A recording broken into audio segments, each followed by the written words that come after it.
warahmatullahi wabarakatuh. Waalaikumsalam warahmatullahi wabarakatuh. Alhamdulillahirabbil alamin. Wassalatu wassalamu ala asyrafil anbiya'i wal mursalin sayyidina wa maulana Muhammadin wa ala alihi wa sahbihi ajma'in. Subhanaka la ilma lana illa ma 'allamtana innaka antal alimul hakim. Rabbi shrah li sadri wa yassir li amri wa hlul 'uqdatam min lisani yafqahu qawli, amma ba'du. Hadirin jamaah yang dirahmati Allah, alhamdulillah wa syukurillah, kita panjatkan puji dan syukur kehadirat Allah Subhanahu wa taala. Teriring pula salawat serta salam mari kita haturkan kepada baginda Nabi Muhammad SAW. Tema yang akan kita kupas dalam kesempatan berbahagia siang hari ini adalah kembali kepada Al-Quran, tapi bagaimana caranya.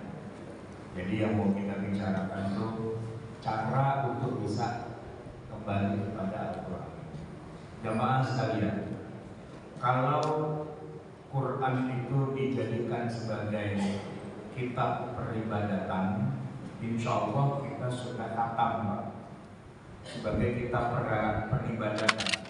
Tapi kalau sebagai kitab peradaban, nah kita masih geremeng-geremeng. Kenapa? Ya karena kebanyakan kita memang menyikapi atau posisikan Al-Quran itu lebih berat pada sebagai kitab peribadatan. Kita baca, dan memang membaca Quran itu ya pasti dapat pahala. Bahkan pahalanya bukan dihitung per ayat atau per kata, per huruf. Per huruf itu dihitung sebagai pahala dari masing-masingnya. Sampai Nabi itu kan pernah bersabda, saya tidak mengatakan alif lam mim itu satu huruf, tapi alif itu satu huruf dibalas dengan 10 kebaikan, lam satu huruf dibalas dengan 10 kebaikan, mim satu huruf dibalas dengan 10 kebaikan. Jadi kita baca cuma alif lam mim itu udah 30 Pak pahalanya. Padahal alif lam mim itu bukan petunjuk, nggak ada isinya. Dalam arti para ulama itu sepakat yang tahu makna alif lam mim kan hanya Allah. Kalau kita bicara apa kandungan hukum yang ada di dalam alif lam mim, ya nggak ada. Apa petunjuk Allah di dalamnya, ya nggak ada petunjuk. Orang itu cuma 3 huruf doang, nggak ada maknanya. Tapi baca yang tidak ada maknanya saja itu sudah dapat 30 kebaikan. Sehingga jamaah sekalian, ini bedanya kitab suci kita Al-Quran dengan kitab-kitab suci yang Allah turunkan pada para nabi dan rasul. Nabi Musa itu dapat Taurat, Nabi Isa dapat Injil, Nabi siapa lagi? Zabur. Nabi siapa sih? Nabi Daud. Nabi Daud itu dapat Zabur. Itu Pak, mereka itu para nabi dan rasul itu kalau mereka baca kitab suci mereka, baca doang nih Pak, nggak ada pahalanya, nggak dapat apa-apa. Karena kitab suci mereka itu fungsi dasar doang Pak. Fungsi dasarnya adalah petunjuk. Ya harus digunakan sebagai petunjuk. Kalau cuma dibaca-baca doang Pak, nggak ngaruh, nggak ada nilainya. Makanya orang Yahudi Pak, itu kalau mereka cuma bawa-bawa doang untuk Taurat kemana-mana, dipanggul sono, dipanggul sini, cuma dibaca doang Pak, dia nggak kerjain, dia nggak tahu artinya Pak. Tahu sih tahu, karena kan Taurat itu kan bahasa mereka, bahasanya bahasa Ibrani, dan Bani Israil memang orang-orang yang berbahasa Ibrani. Jadi kalau dia baca Taurat dia paham Pak. Cuman nggak dikerjain itu Pak, nggak diamalin. Itu kan Allah memaki-maki orang Bani Israil itu dengan ungkapan apa? Mathalul ladzina hummilut tawrata thumma lam yahmiluha kamathalil himari yahmilu asfara. Orang-orang Bani Israil itu yang kemana-mana bawa-bawa Taurat itu, tapi kagak dia kerjain, kagak dia laksanakan isinya, itu nggak ada bedanya sama keledai. Keledai yang memanggul kitab. Tapi itu berlakunya buat mereka juga, buat Bani Israil. Kalau kita, nah ini Pak, Quran kan memang punya banyak keistimewaan selain fungsi dasarnya. Kalau fungsi dasar tetap petunjuk Pak, tetap hukum itu, ada aturan-aturan yang terkandung di dalamnya. Itu fungsi dasar, tapi fungsi-fungsi tambahan, nah itu ada di Quran, nggak ada di Taurat, nggak ada di Injil. Apa itu? Tadi dibaca aja Pak, nggak tahu artinya, berpahala. Nah cuman yang jadi masalah kita tuh jadi kejungkir gitu Pak. Akhirnya yang kita uber-uber cuma bacanya doang, hafalnya doang, isinya, pengertiannya dan apa perintah Allah di dalam itu mah Allah alam bisawab itu, ya kan? Itu yang jadi masalah tuh di situ Pak. Saya mengibaratkan begini Pak, yang namanya alat transportasi, ya, ada motor, ada mobil. Pak, naik motor, naik mobil, kalau udah yang namanya hujan, biar bagaimanapun enakan naik mobil Pak. Karena apa? Ketutup, ya kan? Dan nggak harus hujan, panas juga enakan naik mobil Pak. Makanya saya kemarin biar kata dekat naik mobil juga Pak. Gitu. Kenapa? Naik motor aus Pak. Panas lagi gitu. Belum ntar kalau tiba-tiba berangkat panas, pulang hujan, ya. Agak seru banget Pak naik motor gitu kan. Nah kalau naik mobil Pak, hujan kita nggak kena kehujanan, panas nyalain AC, ya kan Pak. Bahkan bisa setel lagu lagi Pak, ya kan. Artinya walaupun di tengah tuh orang pada macet, pada sumpah dan sebagainya, itu mah di dalam santai aja, ya kan. Nah itu bedanya motor sama mobil. Itu saya bandingkan antara Taurat dengan Quran. Quran tuh kayak mobil Pak. Dia sama-sama sih, sama motor alat transportasi juga. Cuman ada nilai plusnya. Hujan kagak kehujanan, panas kagak kepanasan. Ada AC-nya Pak, ya kan? Ada AC-nya. Nah, tapi gini Pak, ada juga orang punya mobil, cuma dia pakai AC-nya doang Pak, buat ngadem. Padahal kan mobil mahal harganya, ya kan? Mobil taruh dah harga 200-300 juta tuh yang LCGC yang murah-murah ya. Ada AC-nya kan? Nah harusnya orang beli mobil itu ya buat sono kemari lah, karena kan mobil alat transportasi, fungsi utamanya. Bahwa ada AC-nya kan itu tambahan Pak, ya kan? Nah kalau timbang mau ngadem doang, kenapa kagak beli AC yang di rumah aja tuh? Ya ada AC. Panas ada AC-nya Pak. Nah, ya murah lah AC yang split itu, yang itu kan berapa sih harganya? Paling 5 juta kali gitu ya. Nah, 5 juta. Nah kalau kita beli mobil cuma buat AC doang rugi. 300 juta cuma buat AC doang gitu kan. Nah gitu Pak, Quran itu ibarat mobil, tapi kita nggak pakai kemana-mana, cuma buat nyalain AC-nya doang. Wah panas nih, gerah, udah Sabtu siang gitu, nyalain mobil lah, nyalain AC-nya, ngadem barang setengah jam, keluar, matiin. Udah besok lagi begitu lagi, besok begitu lagi. Beli mobil mahal-mahal cuma buat AC doang, ya nggak apa-apa sih kalau orang kebanyakan duit, gitu kan. Tapi kan sebenarnya fungsinya mobil bukan buat AC sebenarnya Pak. Ya bisa sih AC-nya, ada lagunya, ada apa dan sebagainya. Tapi intinya balik lagi tetap beli mobil mah buat sono kemari. Nah kalau emang nggak mau sono kemari, pengen cuma ngadem doang, beli aja AC yang 2 PK, berdingin tuh Pak. Beli aja kulkas, kan selesai urusannya. Kenapa harus beli mobil? Gitu kan. Nah Quran gitu juga Pak. Fungsi utamanya itu jarang-jarang dipakai. Yang lebih banyak dipakai itu fungsi tambahannya, AC-nya Pak yang dipakai. Cuman aksesorisnya, baca Quran. Saya nggak bilang baca Quran itu jelek Pak, cakep, mana ada jelek. Orang Pak baca Quran hati jadi tenang, betul nggak Pak? Betul ya kan? Baca Quran itu menambah keimanan, kan disebutkan dalam surat Al-Anfal. Wa idza tuliyat alaihim ayatuhu zadatuhum imana. Apabila dibacakan ayat Quran nambah imannya, gitu kan? Jadi ya benar sih. Dalam hati kita ada Quran itu benar, cuman masalahnya kalau Quran dibacain kira-kira kita paham nggak Pak? Nah itu yang jadi masalah Pak, gitu ya. Saya tahun kemarin Pak, sholat ini kan ada lagi itikaf tuh Pak ya. Namanya tuh imam Pak, luar biasa, suaranya garing banget, enak banget ya kan. Dia tuh baca Quran udah kayak itu Pak, Masjidil Haram, Sudais Pak.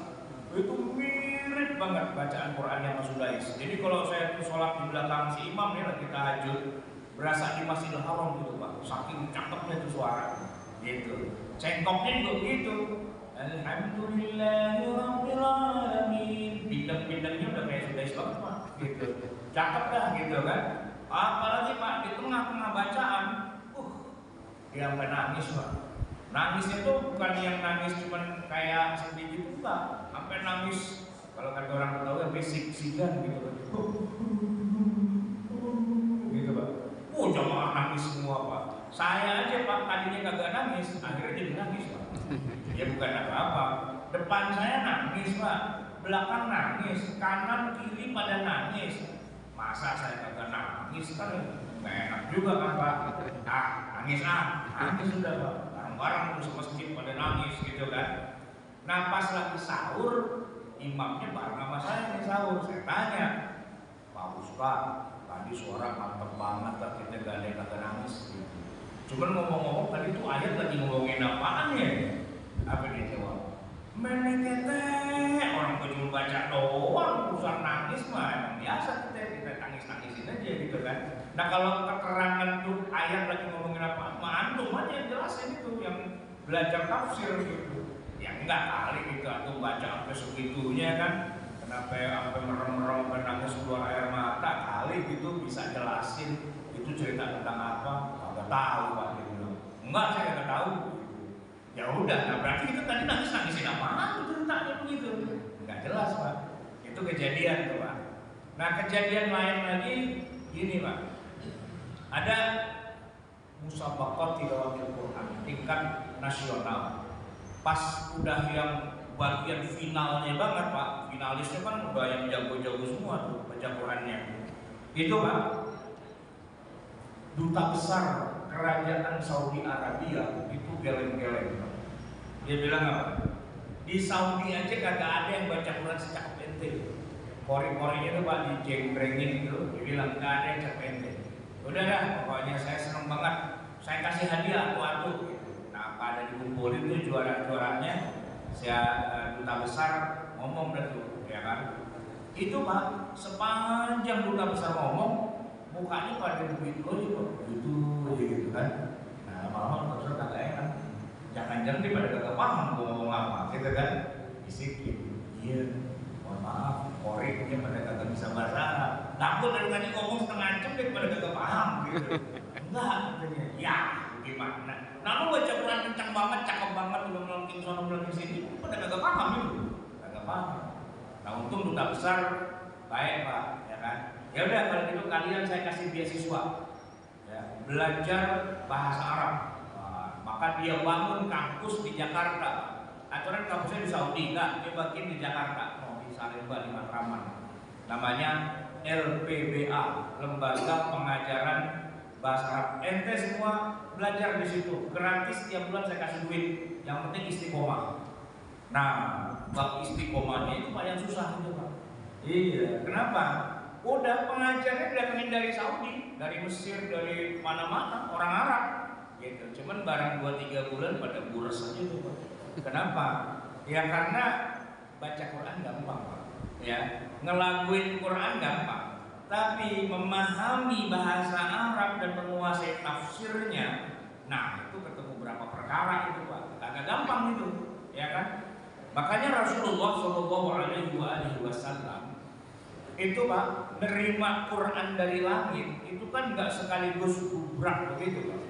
Enggak, sedikit-sedikit Pak. 5 ayat turun, ya kan? 10 ayat, kadang-kadang cuma 1 ayat tapi panjang begitu. Bahkan ada satu surat Pak yang turunnya itu enggak cuma sekali Pak, 2 kali, 3 kali, 4 kali.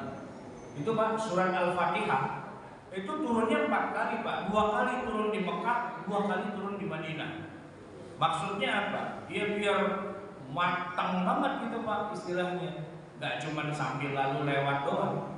Nah 6.236 ayat total Al-Quran turunnya Pak selama 23 tahun. itu menunjukkan bahwa memang Quran di masa Nabi, di masa para sahabat itu bukan cuma mau dibaca doang. Sebab kalau cuma dibaca Pak, sehari kelar. Saya punya teman Hafiz. Dia kalau baca Quran Pak, memang udah nggak pakai rem, nggak pakai sen Pak, lempeng aja begitu, ya. Karena udah hafal. Di mana ada tegongan, di mana ada belokan, di mana jalan yang buat nyalip itu dia udah hafal. Jadi kayak kita tapi baca Fatihah gitu Pak. Kita kan hafal Pak, hafal Fatihah, hafiz Fatihah bukan hafiz Quran gitu Pak. Kita kan kalau dibilang Al-Fatihah kan cepat gitu Pak. Bismillahirrahmanirrahim. Alhamdulillahirrahmanirrahim. Maliki yaumiddin. Ya Allah ta'ala kok cepat udah hafal kan gitu Pak. Makanya terawih juga saya hafal tuh Pak. Kenapa? Bacanya walaupun 20 rakaat kan Al-Qur'an ke bawah, hafal juga tuh kan. Ya kan? Nah coba baca juz 23 melintir Pak. Kenapa? Jarang baca kagak hafal. Nah jadi pelan Pak, udah slow aja gitu ya kan. Salah mulu satu ayat 2-3 kali tekongan salah lagi gitu Pak. Kenapa? Karena kagak hafal. Nah teman saya tuh Pak, dia hafal 30 juz, bacanya semua udah kayak Fatihah. Panjang Pak, nggak pakai sen, nggak pakai ngelihat, ganti merem aja Pak. Gitu kayak ayam jago pagi-pagi kalau kukuruyuk, Bapak tahu nggak kenapa dia merem? Udah hafal, ya kan? Dia nggak pakai teks lagi, cuma kukuruyuk doang kan hafal dia, gitu udah nggak pakai baca teks gitu. Nah dia Quran dikasih mushaf gitu, nggak usah, langsung aja cepat Pak. Itu yang sudah sekencang itu baca Quran Pak, jam 6 pagi mulai, baru selesai jam 4 sore. Itu udah paling kencang tuh Pak. Nah kalau kayak saya kan nggak bisa kan, kejauhan itu. Paling-paling saya kalau mau baca terus-terusan kagak berhenti biar hatam. Ya paling nggak 3 hari lah Pak. Sehari paling kuat 10 juz. Itu juga ada berbusa ke mulut gitu kan. Ya dan bersalah mulu gitu istilahnya. Kalau juz 1, juz 2 masih asik dah, masih kencang. Begitu juz 3 aja dah. Nah udah jalannya udah kelihatan belok tuh Pak. Udah susah itu Pak, ya kan? Nah kalau udah juz 29, juz 30 udah lempeng lagi di jalan, udah kencang tuh Pak, ya kan? Maka kalau tanya, Ustaz hafal Quran, alhamdulillah 3 juz, juz pertama, juz kedua, atau juz 30 gitu kan? Nah itu yang udah sering dibaca. Nah kalau juz yang tengah-tengah tuh nggak bisa kencang Pak, kenapa? Ya kagak hafal. Gitu. Nah teman saya saking hafalnya 10 jam selesai. Tapi kalau yang nggak terlalu hafal banget tapi sering baca ya paling nggak 3 hari. Kalau mau yang rada santai seminggu. Lebih santai lagi ya sehari 1 juz dah Pak, ya kan? Kalau yang hafal Quran banget 1 juz Pak, 10 menit juga selesai kan 1 juz tuh, ya gandeng moreng aja. Quran kagak dipegang, kagak dilirik, begini doang. Itu udah habis 1 juz gitu kan, karena udah hafal. Seandainya Al-Quran itu cuma buat dihafal dan dibaca doang, nggak butuh waktu 23 tahun, ya 2 bulan dah, ya kan? 2 bulan soalnya Jibril ngakur itu udah nggak mau ngapain lagi, udah gua turunin semua, udah selesai gitu Pak. Tapi kan masalahnya Quran bukan cuma buat dibaca, ya kan? Bukan cuma buat musir roh, bukan cuma buat musir jin, bukan cuma buat orang kesambet kesantet dibacain gitu, bukan. Ya itu termasuk juga, cuman bukan itu inti utama dari Quran. Inti utama dari Quran sama dengan Taurat, Injil dan sebagainya, itu petunjuk. Di dalamnya itu ada ketentuan hukum, ada syariah, ada akidah, ada ketentuan-ketentuan manhajul hayah gitu. Nah itu Pak, yang bagian itunya kita kadang-kadang kelewatan itu Pak. Tahu dah bagaimana isinya begitu Pak. Nah, yang menarik jamaah sekalian, kalau kita mau mengetahui apa yang Allah lagi omongin di tiap ayatnya itu, kan biasanya kita caranya gimana tuh Pak? Kita buka terjemahan kan? Iya. Kita baca terjemahan. Dikirain cukup baca terjemahan terus udah paham. Ternyata Pak, makin dibaca terjemahan kita makin bingung. Pak, saya tungguin jawaban yang ini gampang. Apa itu online ya? Enggak kan? Cuma direkam doang ya. Oke. Udah bilang dong. 3, 2, 1. Nah, gimana itu Pak?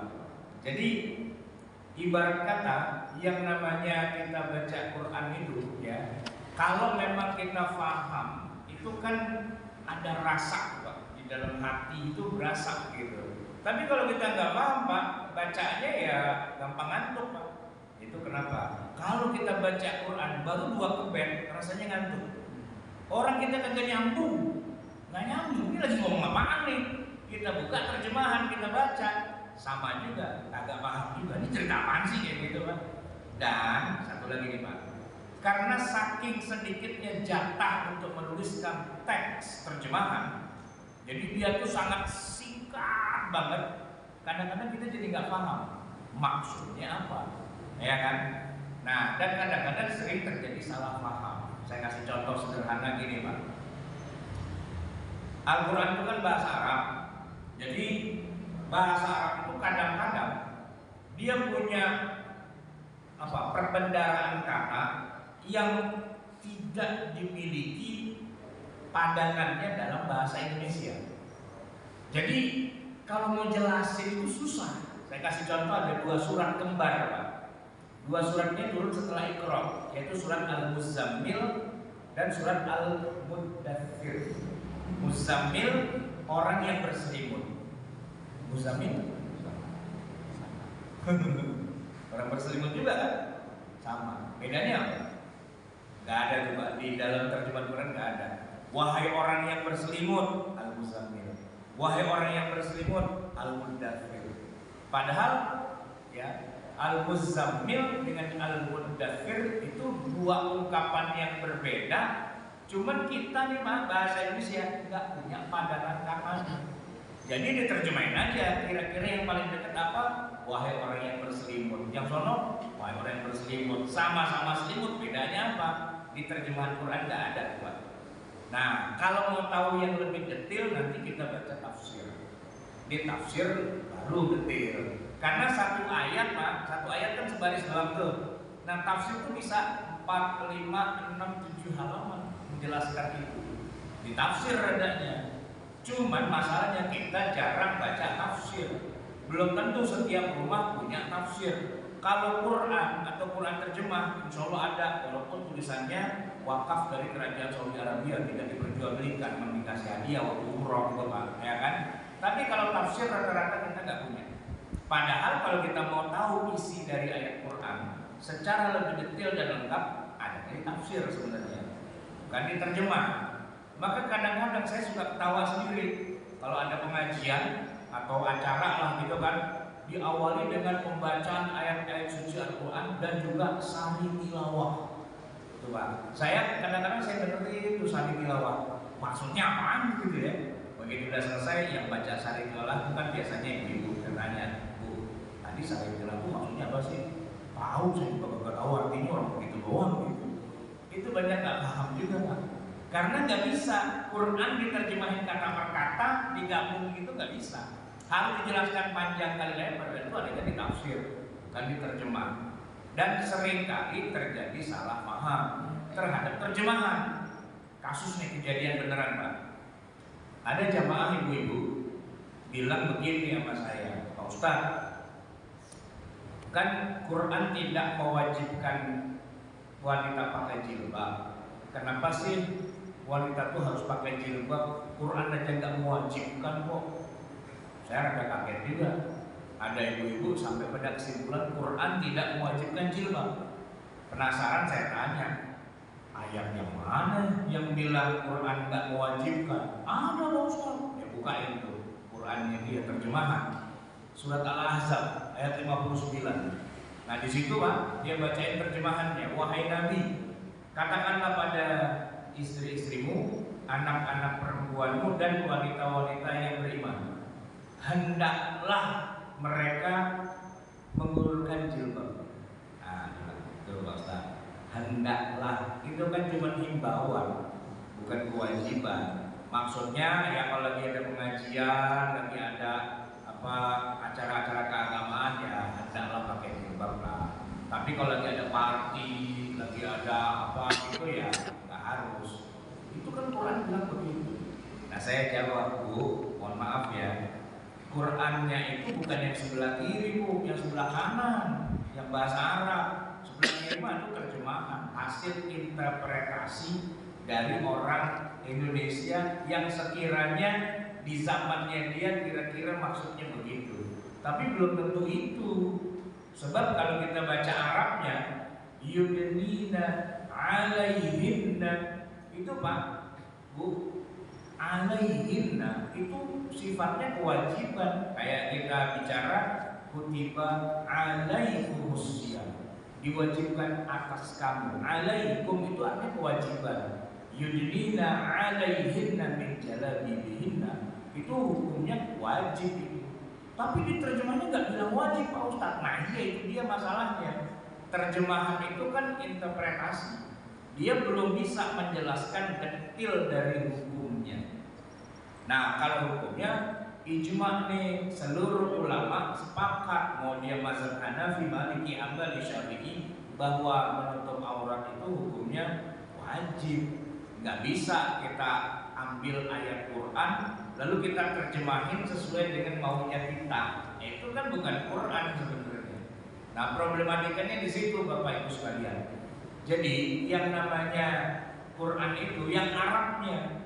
Nah kalau kita nggak bisa bahasa Arab, kita cuma baca terjemahan, belum tentu terjemahannya pas, ya. Karena terjemahan itu interpretasi dan belum ngomongin kewajiban. Ini saya kasih contoh lagi Pak. Ada yang tahu nggak Pak? Kalau seorang ibu melahirkan anak lalu dia menyusui, itu kan disebutin di Quran tuh, ya. Menyusui ini selama berapa lama Pak? 2 tahun. Wal walidatu yurdi'na auladahunna haulaini kamilaini liman arada an yutimma ar-radha'ah. Dan ibu yang melahirkan anak menyusui anaknya selama 2 tahun. Kan gitu bunyi ayatnya. Sekarang saya tanya, itu ada tuh Quran ngomong ibu menyusui anak 2 tahun. Tapi saya tanya, hukumnya apa? Hukum menyusui anak 2 tahun wajib, sunnah, mubah? Yang mana? Sunnah. Nah, wajib kan? Wajib. Berarti kalau ada ibu nyusuin anak nggak sampai 2 tahun dosa aja. Atau gimana? Atau ganti aja sunnah? Sunnah. Atau mubah? Nah, sekarang saya tanya, ibunya Nabi Muhammad SAW, siapa namanya? Aminah, ya kan? Itu kan air susunya keluar, ya kan?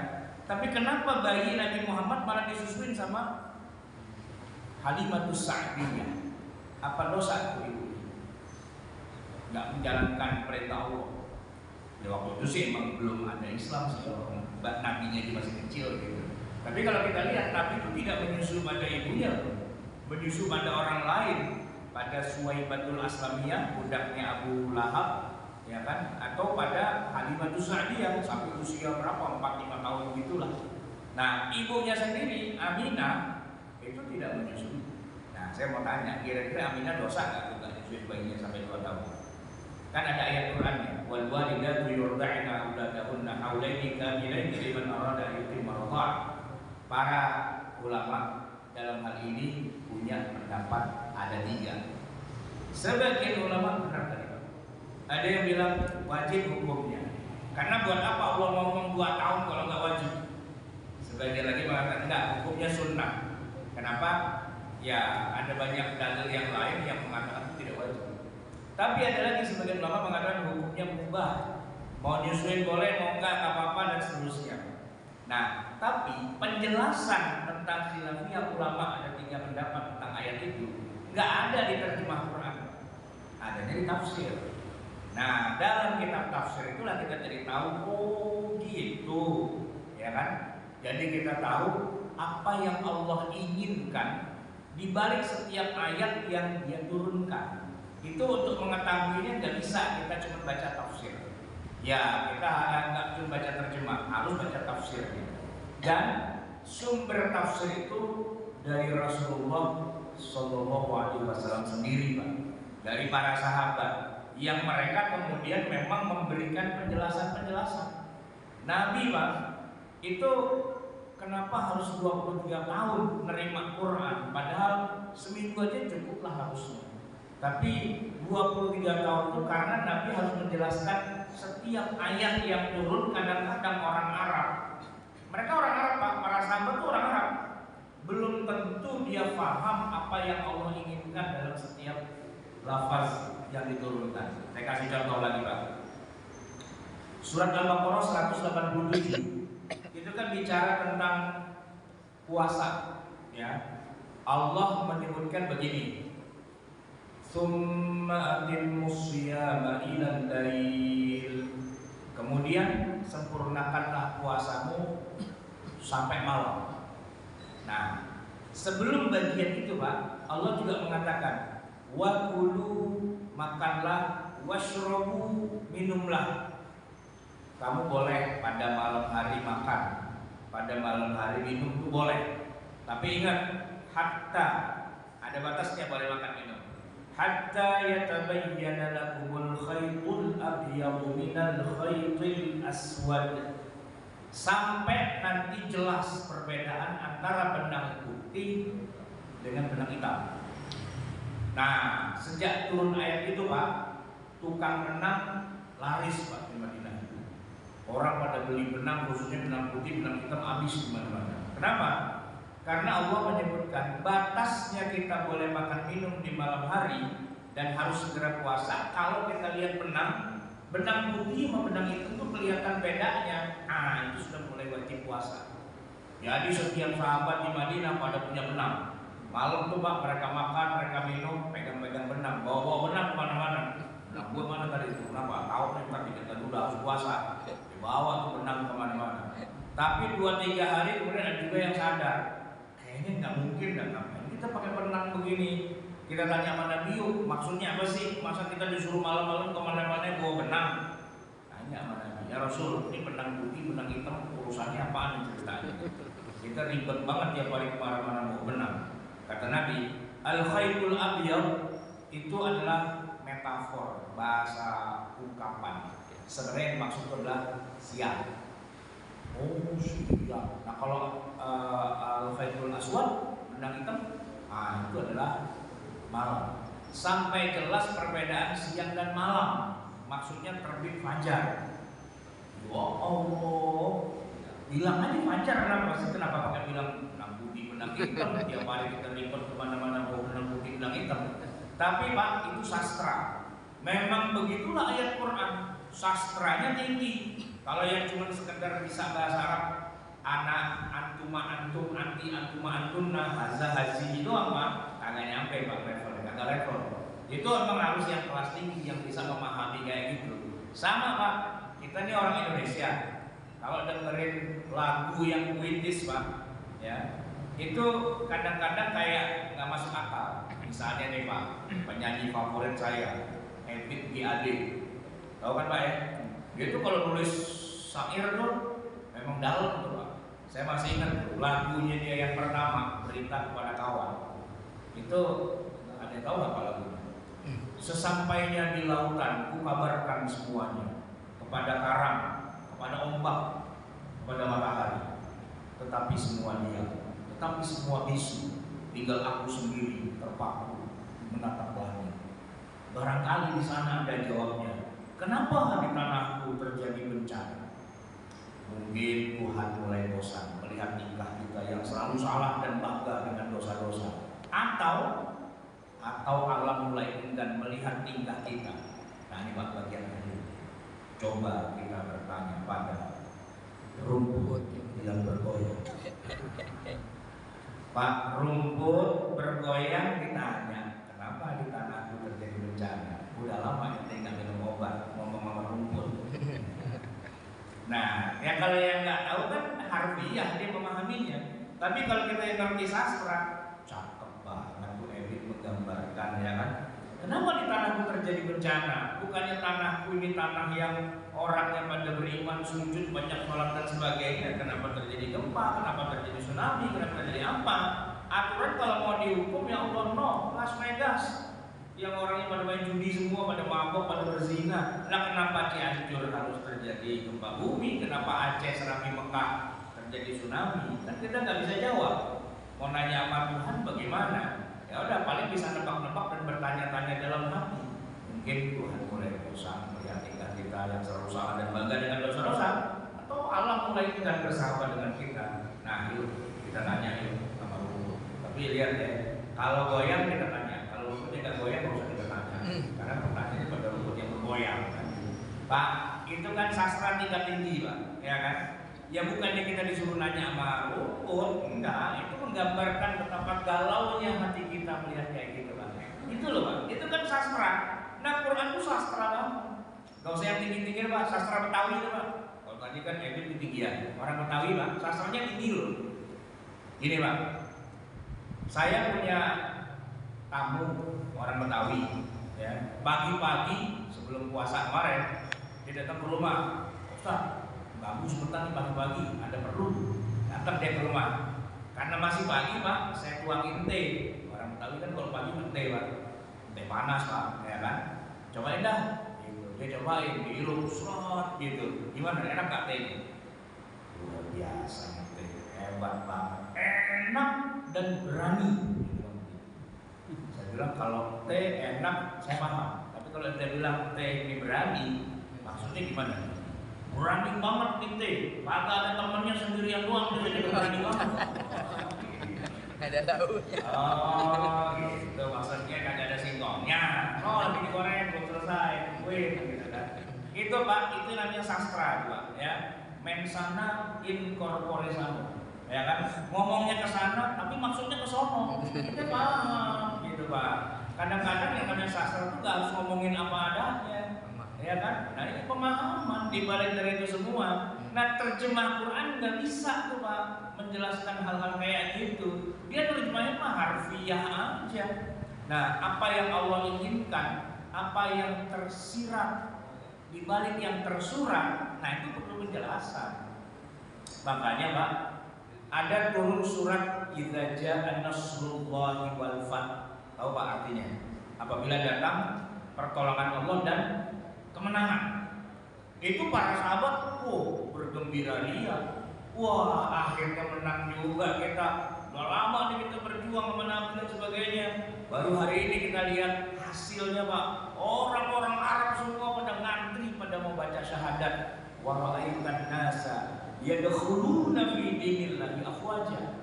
Itu para sahabat, luar biasa kemenangan dari Allah. Pada girang Pak, pada sujud syukur. Tapi ada satu yang nangis, Abu Bakar. Tapi dia kagak perlihatkan ke orang-orang. Dia ngumpet Pak. Cuman ketahuan sama Umar. Umar ngintip, ya dia nangis. Bukannya dia girang, ini ayat tentang kabar gembira, malah dia nangis. Maka Umar nanya sama Abu Bakar, Bakar, kenapa ente nangis? Bukannya ini ayat bergembira. Gembira luarnya, tapi dalamnya ini isyarat. Kalau kita udah menang, perjuangan Nabi udah paripurna, panggil katanya. Umar kaget, sampai kesono dia mikirnya. Nah, iya, memang mau ngapain? Kalau udah menang, ya Pak, film jagoannya menang. Ya udah, jangan lupa dompet, jangan lupa kan barang-barang gitu kan. Karena jagoannya udah menang. Nah kalau jagoan masih kalah masih lama nih film gitu. Nah kalau jagoannya udah menang nih, nah udah kita di film habis. Kata Abu Bakar, ini udah isyarat nih, saya udah berasa. Berarti kalau kita udah menang, Nabi sebentar lagi dijemput. Benar Pak, 6 bulan kemudian Nabi wafat setelah itu. Dan di situ Pak, yang bisa merasakan itu adalah orang yang dekat dan paham dengan Quran. Ngomongnya kemana tapi pahamnya kemana. Dan itu nggak gampang. Harus mereka yang memang menguasai banget interaksi dengan Al-Quran. Nah kita Pak, bukan orang Arab, nggak ngerti sastra. Ya udah, bilang apa? Ya baca itu tafsirnya. Tafsir banyak Pak, cuma yang jadi masalah, hampir semua kitab tafsir itu Pak berbahasa Arab. Nah kita kacau lagi. Katanya Quran bahasa Arab, kita nggak bisa paham kecuali baca tafsir. Nah tafsirnya bahasa Arab, mau baca Qurtubi bahasa Arab, baca Ibnu Katsir bahasa Arab, mau baca yang lain-lain, Tabari dan bahasa Arab. Enggak mau Ustaz, udah ada terjemahannya. Nah ini dia masalahnya. Tadi Quran diterjemahin, terjemahannya mencrang-mencrang Pak. Apa itu tafsir? Gini Pak, ilmu tafsir itu adalah ilmu yang nggak mudah untuk bisa dipelajari kecuali mereka yang udah kuliah beneran 1, S2, S3 gitu Pak, ya kan? Nah, kalau dia sudah punya ilmunya, maka dia baca kitab tafsir dia paham. Kalau dia terjemahin, insya Allah nyambung terjemahan. Problematikanya gini Pak, itu yang diterbitkan itu Pak, memang tafsir Tabari, memang tafsir Ibnu Katsir, benar. Cuman yang nerjemah itu nggak ngerti ilmu tafsir. Jadi dia cuma main buka kamus doang. Dia main taruh di Google Translate doang. Nah kita baca hasil terjemahannya 5-10 halaman nggak paham. Ini maksudnya ngomong apa ini? Terjemahannya Pak. Nah itu problem terbesar kita tuh di sini. Nah oleh karena itu kajian kita tuh Pak harusnya sudah nambah 1 mata kuliah lagi ilmu tafsir. Dimana yang ngajar harus yang ahli tafsir, kitabnya kitab tafsir, dan kemudian syukur-syukur ya yang ngerti tafsir ini menulis tafsir dalam bahasa Indonesia, bukan terjemahan tapi asli, dan itu masih agak jarang Pak. Di Indonesia ini tafsir yang beneran ditulis dalam bahasa Indonesia bukan terjemahan, saya baru menemukan paling ada 3 atau 4 Pak gitu. Tafsir Kementerian Agama itu ada Pak, cuman tahu nggak terbit gitu ya. Filenya ada dalam bentuk PDF.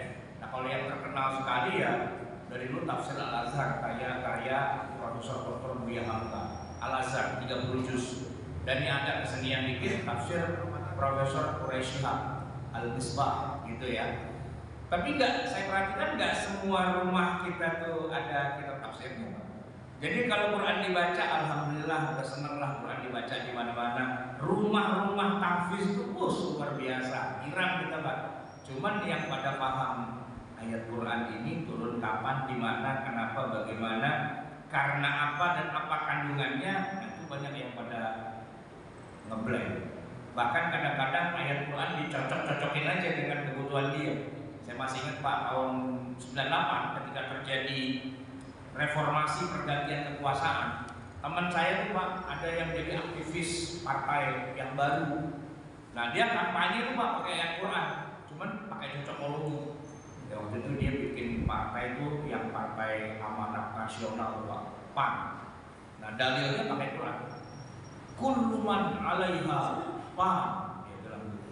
Semua yang ada di muka bumi itu pan. Nah, gitu. Nah, waktu itu yang paling dimuslimkan partai Golkar Pak yang pohon beringin. Nah dia pakai ayat lagi tuh. Wala taqrabu hadhihi syajarah. Jangan kamu dekati pohon ini. Fatakuna minal zalimin. Entar kamu jadi orang zalim. Nah, gitu. Ya ayat Quran dicocok-cocokin akhirnya Pak. Padahal bukan gitu. Nah teman saya adalah gitu yang depan dengan teknologi. Dia bilang di Quran sudah ada teknologi modern, cuman pada nggak ngeh aja. Itu yang namanya handphone, itu udah di Quran dia bilang. Ah yang mana dia bilang? Itu loh. Fama ya'mal biskola dzarratin khairan yara. Fama ya'mal biskola dzarratin syarran. Kan ada biskol katanya kan. Ini kan memang nembak-nembak aja, cocokologi itu bukan ayat Quran main nembak-nembak aja. Kalau kayak gitu mah Quran semua ditafsir-tafsir seenaknya. Nah nggak bisa begitu Pak. Tafsir Quran itu ada rujukannya dari Nabi, dari para sahabat, dari para tabi'in, para ulama tafsir. Ada kitabnya, belajar gitu ya Pak ya. Jam 1 Pak. Sebenarnya saya masih pengen terus nih, cuman dari tadi panitia nggak tahu diri, nggak dikasih minuman, nggak dikasih apa.